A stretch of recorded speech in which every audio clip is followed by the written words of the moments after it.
Цифровой рубль – что это такое? Еще один способ платежа и переводов, который в определенных ситуациях будет выгоднее и удобнее остальных. Будут ли платежи в цифровых рублях дешевле для бизнеса, чем платежи по банковским картам и безналичным переводам через платежные системы? О плюсах и минусах нам расскажет Роман Абеев. Сегодня он гость нашей студии. Роман, добрый вечер. Я благодарю вас за то, что сегодня пришли к нам в студию. Добрый вечер, очень приятно. Спасибо за приглашение. Что же такое цифровой рубль? Цифровой рубль – это цифровая форма обычного российского рубля. Это третья форма денег, которая у нас в стране будет идти. У нас сейчас ходят наличные, у нас есть безналичные рубли, которые можно перевести. И это третья форма, которую вводит Центробанк. Он уже введен в наше правовое поле, в Гражданский кодекс. Он находится на этапе тестирования. И я думаю, что будет активно применяться со следующего года, то есть после завершения тестирования. Роман, все-таки как пользоваться цифровыми рублями? Центробанк определил определенные требования, как это будет происходить. Что это такое вообще цифровой рубль? Это ваш цифровой кошелек, который находится в Центробанке. На сегодняшний день, по тому, как это реализуется, я сам не являюсь представителем ни государства, ни банка, ни тем более Центробанка. Я как сторонний пользователь и предприниматель могу только оценивать то, что есть. Поэтому расскажу то, что говорить, это мое личное мнение. Это будет фактически на первом этапе не будет ничем отличаться от обычных безналичных платежей, за исключением того, что ваши деньги будут находиться в Центробанке, этот кошелек будет привязан лично к вам как к личностью, вы будете идентифицированы под него, то есть даже если вы потеряете пароль, вы легко сможете восстановить доступ туда. Но в дальнейшем планируется расширение функциональности, но пока планируется только вот это. Давайте поговорим о плюсах и минусах цифрового рубля для пользователей. Как любое нововведение, это содержит в себе сейчас и плюсы действительно, и минусы. Из плюсов я что хочу отметить? Это будет удобно для людей. Это комиссии снизятся довольно существенно. То есть если мы сейчас при проведении каких-то операций финансовых с безналичными рублями пользуемся услугами банков, то здесь комиссия будет в разы снижена, потому что мы напрямую работаем через Центробанк. Эти деньги очень сложно будет украсть, это может быть легко проследить, то есть меньше возможностей для мошенничества и всего остального. Те, кто официально получает свою зарплату, они почувствуют только плюсы, в принципе, все будет прозрачно. Но, с другой стороны, есть и минусы, про которые нужно сказать. То есть это контроль государства. У нас люди не привыкли доверять государству. То есть я думаю, что с этим тоже будет связано неприятие рублей. То есть у нас и тем более не доверяют и Центробанку, и банковской системе. Считают, что все нововведения это будут ухудшать положение обычных людей. Лично я, как предприниматель, вижу ухудшение для бизнеса тоже в этом. На сегодняшний день банки кредитуют, в том числе и бизнес, за счет частично своих средств и заемных средств Центробанка, которые получают подставку рефинансирования. Выведение этого объема из банковского сектора в Центробанк фактически будет означать, что у банка своих денег станет меньше, то есть деньги станут дороже, и Центробанк подложит хорошую мину нашему бизнесу, что кроме повышения ключевой ставки, еще банки после этого поднимут, наверное, ставки по кредиту. Это коснется и реального бизнеса, и всего остального. Последствия мы увидим потом, но я думаю, что они будут. Плюс еще в дальнейшем есть, не хочется сгущать краски, но, наверное, стоит про это думать, если заниматься автотренингом, что этого не будет, я думаю, все равно может случиться. Технология позволяет легко контролировать все платежи, все транзакции, то есть возможна перспектива даже получения так называемых окрашенных рублей. Это что? Это деньги, которые вы можете потратить только на определенные цели. То есть вам передали, коммуналку, на эти деньги можете заплатить, еще что-то, еще что-то. Конечно, для людей это лишний раз ущемит их права, то есть человек хочет так распланировать или это будет, конечно, неприятно.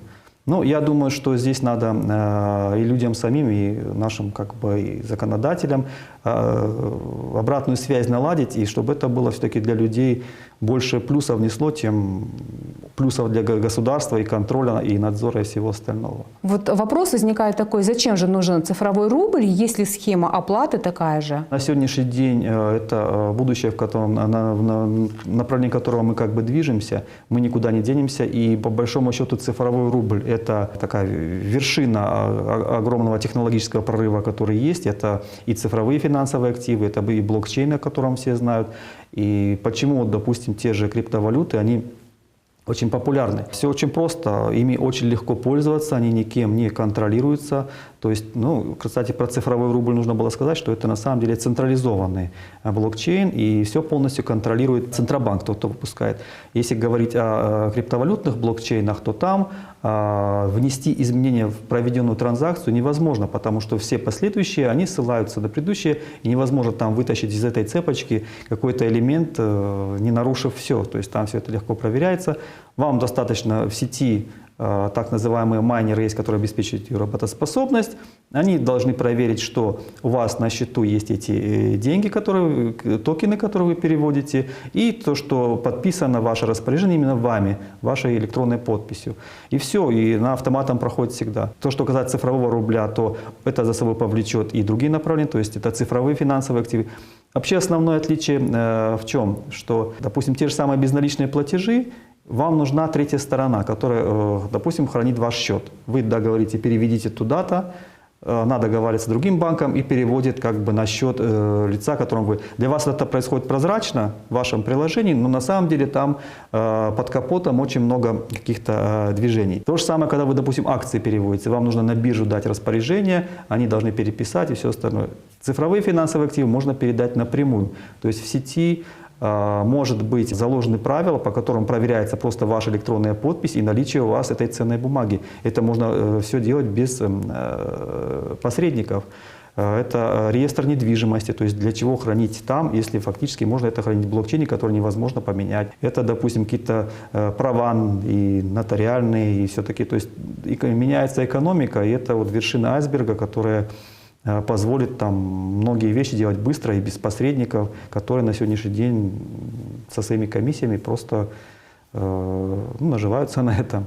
Будут ли платежи в цифровых рублях дешевле для бизнеса, чем платежи по банковским картам и безналичным переводам через платежные системы? Центробанк уже озвучил тарифы, по которым они будут работать. Это следующий год будет бесплатен как бы для жителей, для физических лиц. Они могут все транзакции проводить абсолютно бесплатно.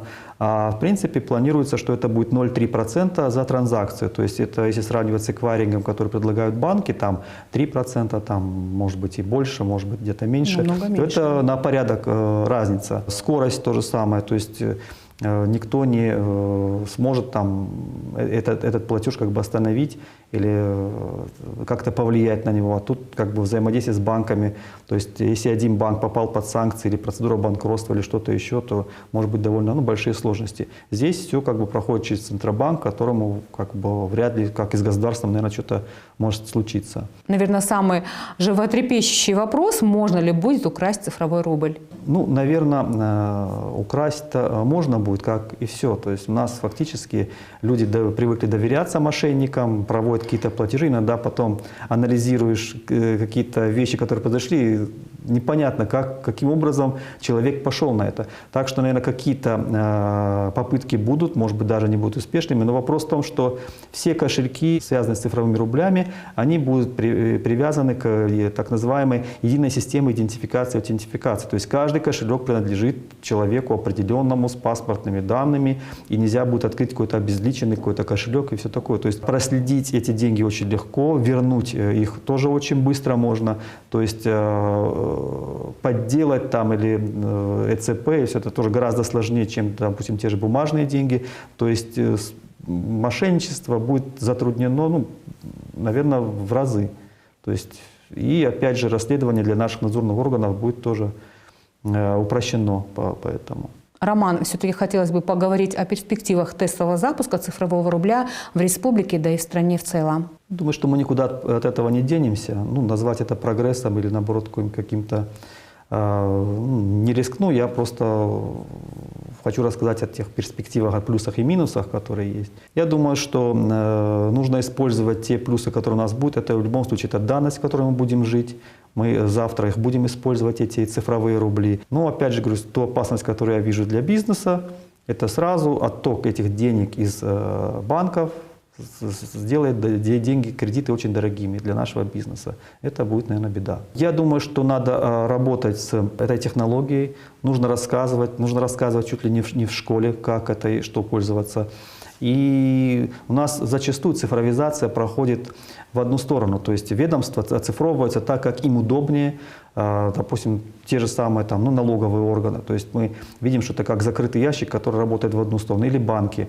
Банки оценивают своего клиента, там скоринга отказывают, и клиент даже не может понять, по каким причинам ему отказали. То есть я считаю, что это должны быть равноправные отношения, что здесь при взаимодействии с гражданином государство или банк, они должны рассказывать полностью, почему, что и как произошло. И он должен иметь возможность повлиять на этот процесс, то есть или формировать рейтинг, там, имидж там какой-то, или разбираться как бы с налоговой инспекцией по каким-то вещам, которые зачастую нам прилетают, а тяжело потом это разрулить, потому что не знаешь, с какой стороны взяться. То есть они говорят, система там нам дала вот это, и все. Всех как бы ничего не спросишь и ничего не разрулишь.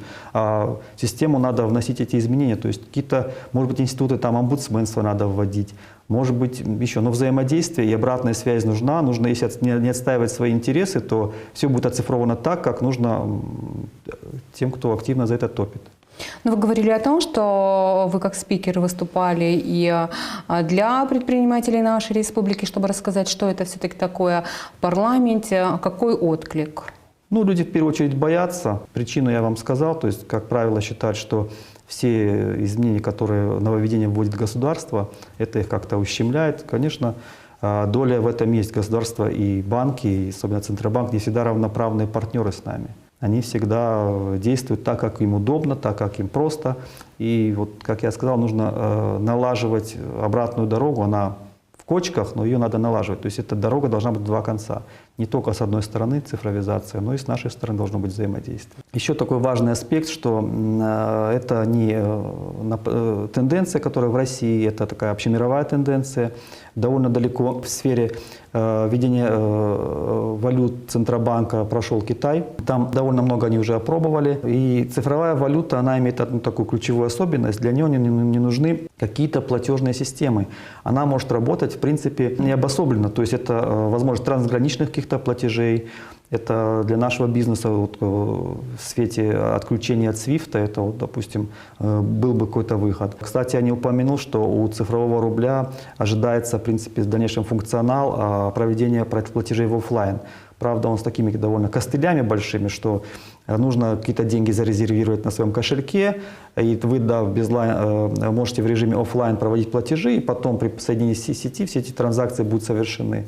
Ну, я думаю, что в дальнейшем технически это все усовершенствуется и будет более удобно для наших людей. Но мне просто тоже непонятно, почему вот технологию, которую взял Центробанк, он не взял уже существующие технологии, которые обкатаны. Довольно большой рынок есть этих токенов, криптовалют. На самом деле это спекулятивный рынок, но там есть очень довольно интересные технологии, которые позволяют эти транзакции проводить и в режиме офлайн, и в режиме, то есть вот, если вы производите платеж, и он буквально там на другой конец земли попадает в течение там нескольких секунд, не нужно ждать там какие-то там, вот, допустим, там те же криптовалютные нацелены на межбанковские платежи, тот же Ripple, допустим, или другие есть. Все это известно, можно было бы взять их, вот, фактически взяли аналог обычных счетов, безналичных платежей, просто которые ведет Сбербанк. И мне неприятно, что и площадки цифровых финансовых активов, которые у нас есть несколько в стране, они на сегодняшний день носят больше такой информационный характер для рекламы, но реально не работают, потому что все транзакции надо проводить именно на этой площадке. А если на этой площадке проводить, то какой смысл их открывать, если точно так же на бирже можно работать? То есть тут основные плюсы, они как бы нивелируются вот внедрением, которое на сегодняшний день есть. Это, конечно, неприятно. Я думаю, что тут надо было, наверное, как-то по-другому все это сделать. Роман, благодарю вас за ваше экспертное мнение, за то, что нашли время и пришли сегодня к нам в студию. До новых встреч. До свидания. Всегда приятно с вами беседовать.